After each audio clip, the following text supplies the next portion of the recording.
안녕하세요. 한재훈입니다. 논어 옹야 제6 세 번째 강의를 시작하겠습니다. 오늘은 6장부터 시작하겠습니다. 개강자 문 중유는 가사 종정야 여이까 자왈 유야는 과하니 어 종정호의 하율이요. 이렇게 시작하는 장입니다. 개강자라는 인물이 나왔는데 이 개강자는 앞에서도 이제 나왔었는데요. 보통 이제 개씨라고 부르는 집안의 위정자입니다. 개강자인데 당시 노나라는 임금보다 그 신하들인 세 집안 맹손씨, 숙손씨, 개손씨 하는 집안이 노나라의 권력을 독점하고 있었습니다. 그 중에서도 이 개씨 집안, 개손씨 집안이 가장 강력했는데 그 집안을 대표하는 인물이 개강자라는 인물입니다. 그래서 이제 이 개강자가 공자의 나라인 노나라의 국정을 전횡하고 있었다 이렇게 이해를 하시면 되겠습니다. 근데 지난번에 이제 맹손씨 집안의 인물이 공자에게 공자 제자들 중에 어떤 제자들이 인하냐고 물었던 적이 있었습니다.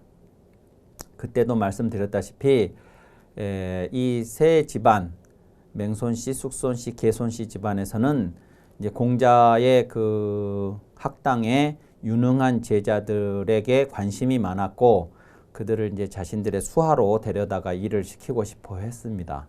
그래서 이제 이 질문도 개강자가 공자 제자들 중에 몇몇 제자가 어떠냐 하는 것을 이제 질문을 하는 장면입니다. 중유라는 제자가 이제 첫 번째 거론이 됐는데 이 중유라는 제자는 가사 종정야여이까 그랬습니다. 종정하게 요 사자는 뭐뭐 하게입니다. 하여금 사자니까요. 그러니까 이제 부릴 사자는 A가 B를 부린다 그러면 A가 B에게 무엇을 하게 하다 이렇게 이제 되는 거라서 저게 이제 하여금 사자가 되고 이제 뭐뭐를 하게 하다 이렇게 해석을 하게 되는데 종정하게 하다. 근데 이제 가니까 종정하게 할 만합니까? 이렇게 되는 것이죠. 근데 이제 그럼 종정이라는 건 뭐냐? 그러면 우리가 어떤 일에 종사하다 라는 말을 쓰죠. 종사하다. 그러면 이제 요 일이 어떤 일이냐에 따라서 요 사자에 다른 말들이 들어올 수가 있겠죠. 그러면 이제 여기서는 이제 정자를 이 사자 자리에 이제 쓴 거니까 정치에 종사하다 이렇게 해석을 할 수가 있겠고, 근데 정치에 종사하다라는 말은 이제 국정을 논하고 국정을 운영하는데 종사하게 할 만하냐? 그러니까 이제 지위로 보자면 대부 정도의 반열, 그러니까 이제 장관급 혹은 국무위원급 정도라고 이해를 하시면 되겠습니다. 그래서 이제 이 중유라는 제자는 그 대부를 시킬만 합니까? 대부에 종사하게 할 만합니까? 하고 질문을 한 거죠. 그러자 선생님께서 이렇게 얘기했습니다. 유는 과단성이 있으니 했는데 본문은 유야는 과하니 그랬습니다. 저걸 이제 번역을 하려니까 과단성이 있으니 이렇게 번역은 했습니다만 저 말의 뜻은 뭐냐면 과자는 과감하다, 과단성 있다 다 가능한 번역어들입니다. 그런데 원 의미는 뭐냐면 저게 과일 과자죠. 열매 과자입니다. 과실. 그러니까 이제 봄에 작은 그 씨앗 같은 것들이 작은 좁쌀만한 것들이 꽃이 핀 자리에 맺힙니다. 근데 그런 걸 과라고 하지는 않습니다. 과라고 하는 것은 예를 들어 대추다 그러면 대추 처음 초봄에 봄에 좁쌀만큼 맺힌 그것을 대추 열매라고 하는 것은 아니고 가을에 붉은 대추가 됐을 때를 과라고 그럽니다. 그게 이제 결과죠. 결과. 그러면 이 좁쌀만한 대추가 실제 이제 그 붉은 대추가 되는 과정에 얼마나 많은 시련과 좌절, 고통의 시간들이 있었겠습니까? 태풍이 부는 날도 있었을 것이고 천둥 벼락이 치는 날도 있을 것이고 햇볕이 엄청나게 뜨겁게 내려 쪼이는 날들도 있었을 것이고 그래서 대부분의 과실들이 열매들이 다 떨어지고 그 중에 일부분이 붉은 대추가 됩니다. 그러니까 저 과라는 말을 과라는 이름을 얻은 것들은 과라는 이름으로 불리우는 것들은 그 모든 시련의 시간들, 고통의 시간을 다른 것들하고 똑같이 겪었는데 그것들은 떨어졌지만 얘들은 그 과정을 다 겪어내고 과일로 마지막을 완성한 것들입니다. 그러니까 이제 시련, 고통, 좌절 뭐 이런 것들이 있었는데 그걸 다 이겨내고 결국 자기가 원하는 그런 상태에 도달한 거니까 그 과정에서 필요한 것들이 과감함, 과단성 이런 것들이죠. 결과물을 만들어낸 과정에서 필요한 것들이. 그러니까 이제 결국 무슨 말이냐 그러면 유라는 제자는 이 유라는 사람은 어떤 문제가 있어도 자기가 해야겠다고 싶은 것들은 반드시 결과를 만들어내는 사람이다 이런 뜻입니다. 이제 그런 말들을 번역어로 번역하기가 쉽지 않으니까 이제 이렇게 쓴 것입니다. 과자가 들어가는 단어 하나를 선택해서. 그런데 이건 그런 얘기입니다. 그러니 종정어의 하유리요. 종정을 하는데 하유 무엇이 있으리요 이랬는데 요 하유라는 이 단어는 글자 그대로 하면 무엇이 있으리요지만 요것은 줄임말이에요. 하, 난, 지, 유에 요게 생략이 된 겁니다. 하유. 어떤 어려움이 있으리요. 무슨 어려움이 있으리요. 무슨 문제가 있으리요. 그러니까 이제 이 사람은 이런 사람이니까 종정을 하는데 무슨 문제가 있겠습니까? 충분히 할 수 있습니다. 이렇게 이제 얘기를 한 거죠. 자, 그러자 이제 그다음 그러면 이제 중요는 됐고 개강자가 다시 묻습니다.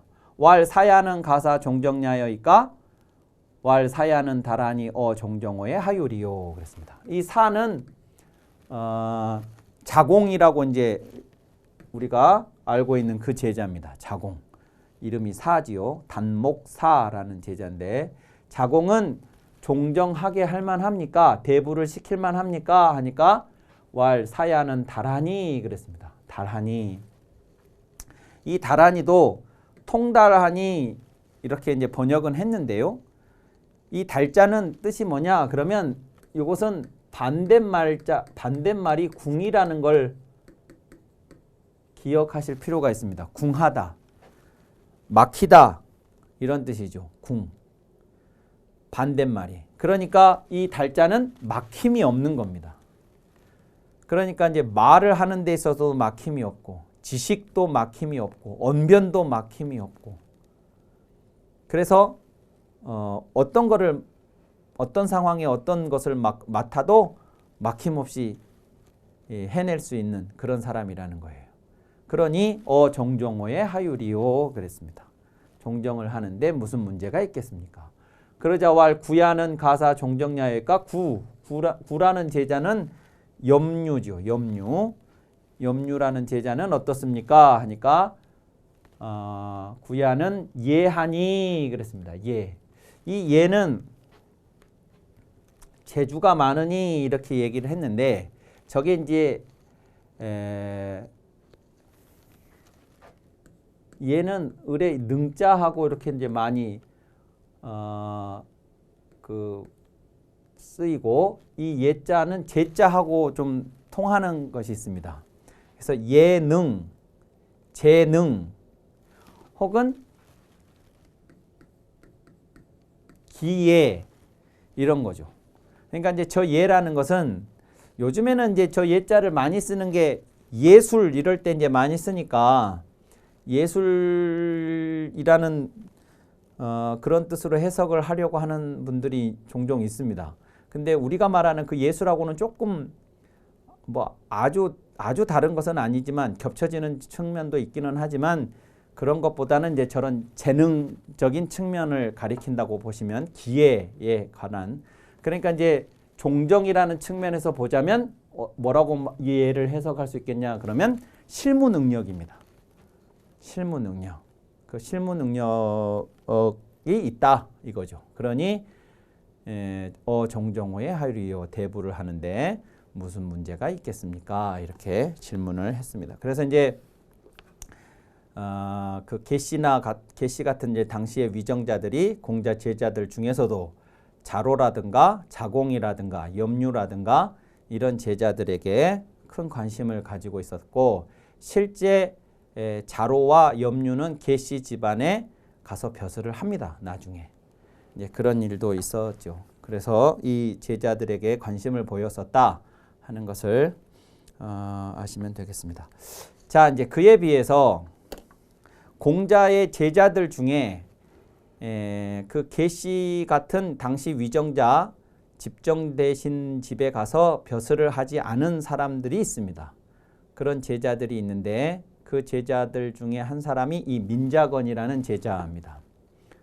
그러니까 이제 이렇게 이해를 하시면 됩니다. 이런 장면은 당시 위정자들이 공자 제자들에게 그렇게 이제 관심을 보이고 추파를 던지고 그랬는데, 공자는 그 계씨를 비롯한 그 세 집안, 맹손씨, 숙손씨, 계손씨 이 집안에서 임금보다도 더 큰 권력을 가지고 국정을 좌지우지하는 이 현상을 좋게 보지 않았습니다.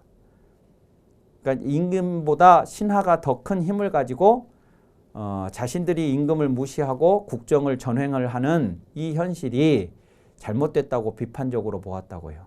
그래서 그것을 바로잡으려고 했었습니다. 공자는. 그런데 이제 그게 이제 좌절이 됐죠. 그런데 그 사람들은 공자의 제자들을 데려다 쓰려고 합니다. 그러면 이제 선생님 입장에서는 이 제자들한테 그런 사람 밑에 가서 벼슬을 하지 마라, 이럴 수가 없습니다. 왜 그러냐면 내가 그러면 이 사람들을 뜻을 펼칠 수 있는 기회를 제공해 줄 수 있어야 되는데 공자가 그럴 여건이 안 되잖아요. 그러니까 그걸 하지 마라고 할 수가 없지요. 이제 그것은 이제 개인이, 그 제자들 개인이 선택할 문제지 선생이 하라 하지 마라 할 수가 없는 것입니다. 그랬는데 아까 말씀드린 것처럼 자로라든가 염류 같은 사람들은 가서 벼슬을 했어요. 그러면 이제 그게 선생님이 저 계씨나 계강자 같은 계씨나 이런 집에 가서 벼슬을 하는 걸 싫어한다는 걸 알았을 거라고요.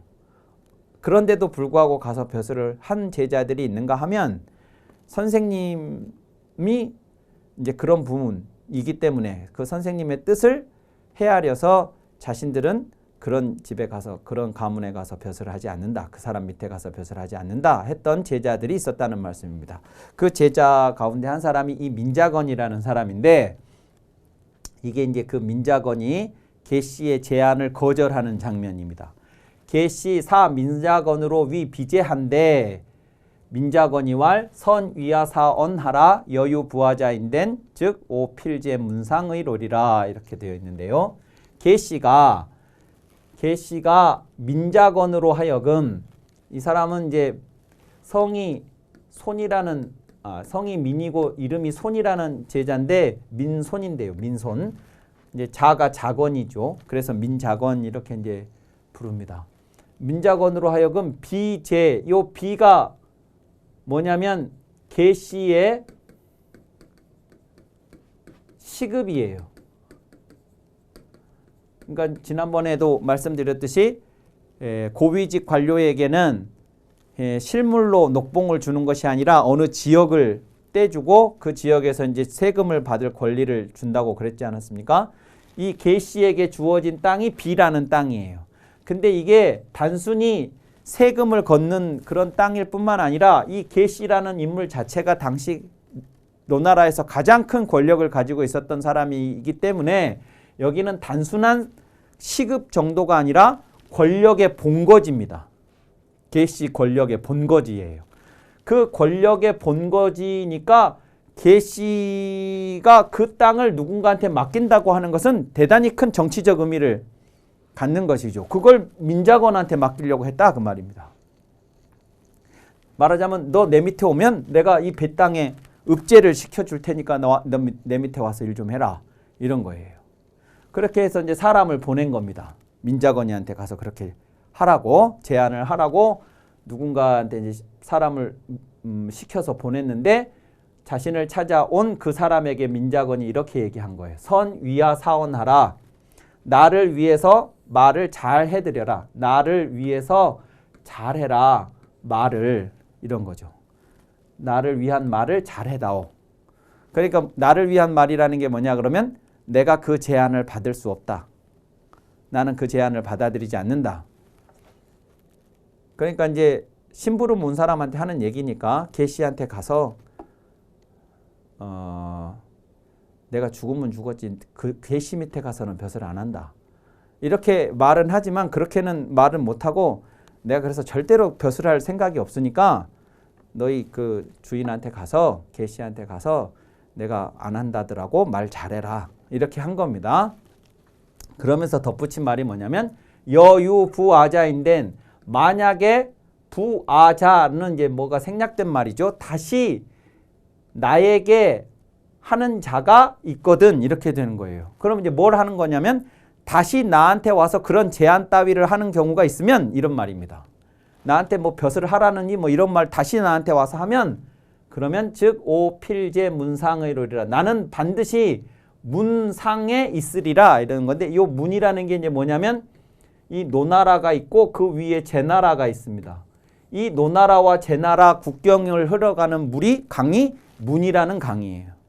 그러니까 나는 문상에 있을 것이다. 그러면 문수 위에 있을 것이라는 말은 나는 제나라로 가버릴 거다. 노나라에 안 살고. 그러니까 한 번만 더 오면 난 노나라를 뜬다. 그러니까 다시는 나한테 벼슬 하라느니 뭐 그런 말 가지고 찾아오는 일 없도록 해라. 말 잘해라. 이런 이야기입니다. 그러면서 이제 단호하게 거절을 하고 있는 장면이죠. 그래서 이제 아까 자로나 염류나 이런 제자들하고는 이제 민자건 같은 제자는 이제 차이가 나는데 그 민자건 같은 제자처럼 그런 제자들이 이제 덕행에 뛰어난 이 덕행에 뛰어난 제자 이제 공문 10철이라고 할 때 공자 문하에 10명의 철인들이라고 하는데 이 10명의 제자들 가운데에 10명을 꼽을 때 4가지 항목으로 꼽는데 그 첫 번째 항목이 덕행인데 이 덕행에 안현, 민자건, 염배구, 중궁 이 4명이 꼽힙니다. 아까 그 민자건이 이 사람이고요. 안현은 이제 많이 나왔고 요 중궁이라는 사람이 지난번에 그 얼룩소 새끼 비유로 공자가 말을 했던 그 제자고요. 이 염배구라는 제자가 요 사람입니다. 그래서 이제 이런 제자들은 그 계시 밑에 가서 벼슬을 하지 않았던 제자들입니다. 그래서 이제 이분들이 덕행에 뛰어났다 이렇게 평가받는 제자들인데 이 배구가 염배구가 유지리언을 자 문지하실세 그러면 배구가 질이 있었다. 그럴 때 요 질이 뭐냐 구체적으로는 안 나와 있지만 이제 전하는 말에 저게 나병 나병이라고 요즘에 이제 한센병 뭐 이렇게 이야기하는 거 있죠. 이제 그런 병을 알았다고 전해지는 기록들이 있습니다. 하여튼 이제 몹쓸 병이 걸린 거죠. 그래서 자 문지하실 때 선생님께서 그것을 물었다. 그러면 요 그것이라는 것은 요 질을 물은 거죠. 질. 그러면 여기 이제 문질이 되는 거예요. 근데 우리는 요즘에 이제 문질이라는 말은 하지 않고 문병이라고 하잖아요. 문병 간다 그러면 이제 아픈 사람을 찾아가서 아픈 정도가 어떠냐, 지금 상태가 어떠냐, 뭐 좀 나아졌느냐, 더 심해졌느냐 이런 걸 묻는 거죠. 그런 겁니다. 그래서 이제 아픈 제자를 찾아간 거예요. 아프다고 하니까. 자, 그랬는데 자유로 집 기수할 그랬습니다. 문병을 가셔서 남쪽 창문을 통해 그의 손을 잡고 요게 창문인데 남쪽 창문으로 그의 손을 잡고 말씀하셨다 이랬습니다. 그러면 남쪽 창문으로 그의 손을 잡았다는 게 무슨 말이냐? 그러면 이런 거예요. 요게 이제 뭐 이렇게 생기지는 않았을 것입니다만 이제 중국의 전통 가옥이라고 이렇게 전해지는 그런 형태의 모형입니다. 그러면 여기가 이제 여기가 대문이죠. 여기 대문. 대문을 들어가면 이렇게 이제 마당이 있고 여기 안채, 본체가 이렇게 있습니다. 여기가 이렇게 본체가 있으면 당연히 이쪽이 북쪽이고 이쪽이 남쪽입니다.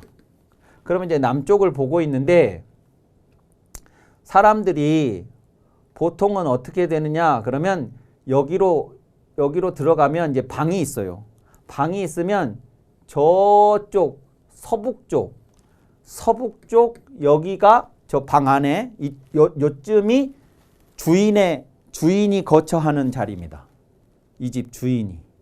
그러니까 이제 보통은 사람들이 들어가면 환자가 여기에 누워 있고 사람들이 여기로 이제 가서 뭐 어떠냐 저떠냐 이야기하고 뭐 이제 이럴 거예요. 그런데 선생님이 오신다고 하니까 연배구가 어떻게 했냐? 그러면 여기에 있는 게 아니라 이쪽으로 옮겨왔어요. 자리를. 왜 여기로 옮겨왔느냐? 그러면 선생님이 만약에 오셔서 내가 여기에 있는데 여기서 이렇게 보시면 북쪽을 향해서 보시게 되잖아요. 그러니까 임금은 북쪽에서 남쪽을 향하고 신하는 남쪽에서 북쪽을 향하게 돼 있어요. 그런데 선생님이 나를 북쪽으로 놓고 보시는 것이 죄송해서 내가 여기에 누워 있으면 선생님이 남쪽을 향해서 보시게 되니까 그러니까 이쪽으로 옮긴 겁니다. 그리고 자기 선생님을 연배구가 임금처럼 생각을 한 거예요. 이제 저렇게 하는 게. 그런데 이렇게 옮겨놨다는 사실을 공자가 알고는 요 방을 못 들어간 거예요. 그렇게 되면 진짜 남쪽을 향해서 봐야 되니까. 그러니까 방을 들어가지 않고 여기 바깥에서 창문을 통해서 손을 잡고 얘기를 했다. 그런 얘기입니다. 이 이야기는. 자, 그래서 창문을 통해서 그의 손을 잡고 이렇게 말씀하셨어요. 무지런이 명의부라 사인야이 유 사질야 할서 사인야이 유 사질야 할서 이렇게 되어 있는데 뭐라고 말씀하셨냐면 무지의 할 때 요것은 없을 문자하고 같은 글자로 망자라고 읽지 않고 무라고 읽습니다. 그래서 여기서 없다는 건 뭐냐면 이런 병에 걸릴 리가 없는데 이런 뜻입니다. 이 아이가 이 사람이 이런 병에 걸릴 리 없는데 그러니까 이제 보통 병에 걸린다는 게 무슨 특히 이제 저런 병 같은 경우에는 아까 이제 나환이라고 말씀드렸죠. 나병 같은 저런 병에 걸린 것은 이제 천질이라고 그래가지고 뭐 이제 죄를 졌다 막 이제 이런 속설까지 겹쳐진 이제 너무 흉악한 이제 그 상태로 사람이 망가지면서 이제 아프니까 이제 그래서 죄를 짓거나 뭐 선대의 죄를 졌거나 자신이 죄를 졌거나 아니면 뭔가 하여튼 사람이 하지 말아야 할 짓을 했거나 해서 이런 병이 걸리는 이제 그런 걸로 전해지는 거라서 이 사람이 이런 병에 걸릴 리가 없다. 그런데 명인가 보다 이랬습니다. 명의부라 그랬습니다. 그러니까 이제 정상적으로 생각하면 이 사람이 이런 병에 걸리지 말아야 하는데 이런 병에 걸린 걸 보면 이것은 또 하나의 명인가 보다, 천명인가 보다 했는데 요 명이라는 말은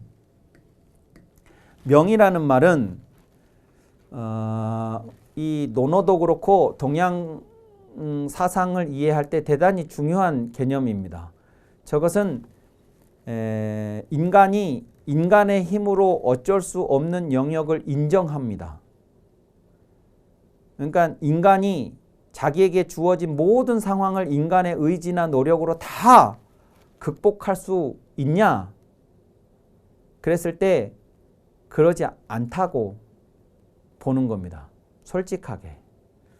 그러지 않다고 보고 인간이 할 수 없는, 그러니까 인간이 할 수 있는 영역이 있고 인간이 어찌할 수 없는 영역이 있다는 것을 동시에 인정하는 말이에요. 그래서 인간이 할 수 있는 영역에 대해서는 최선의 노력을 다하지만 그 너머에 인간이 어찌할 수 없는 영역의 것도 인정을 하기 때문에 그것을 명이라고 부르는 겁니다. 그걸 명이라고 불러야 그래야 내가 다음 단계로 넘어갈 수 있어요. 만약에 그걸 인간의 의지로 어떻게 할 수 있다고 믿고 뭘 하려고 하면요. 나는 평생을 거기에 갇혀서 살 수가 있습니다.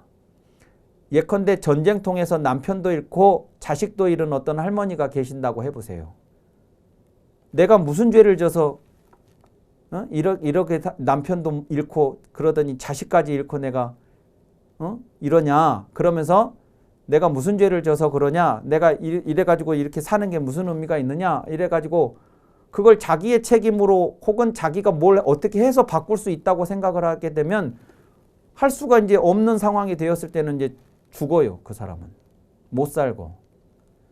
그런데 그걸 그 할머니들은 다들 뭐라고 얘기를 했냐면 이것도 내 팔자다. 내 명이다. 이렇게 치부하는 거죠. 예. 그러니까 그분이 뭐가 죄를 져서 그런 게 아니고 그것은 불가항력적인 어떤 내게 주어진 상황이라고 보는 겁니다. 그것이 명이에요. 명. 이게 뭐 원인, 결과, 인과관계가 명확하게 설명이 되는 어떤 게 아니라는 거예요. 인과관계로 설명을 할 것 같으면 이럴 일이 없어야 된다 그거예요. 공자가. 근데 그런 논리로 설명될 수 없는 그 너머의 어떤 것이라서 이제 명이다 이런 거죠. 명이다.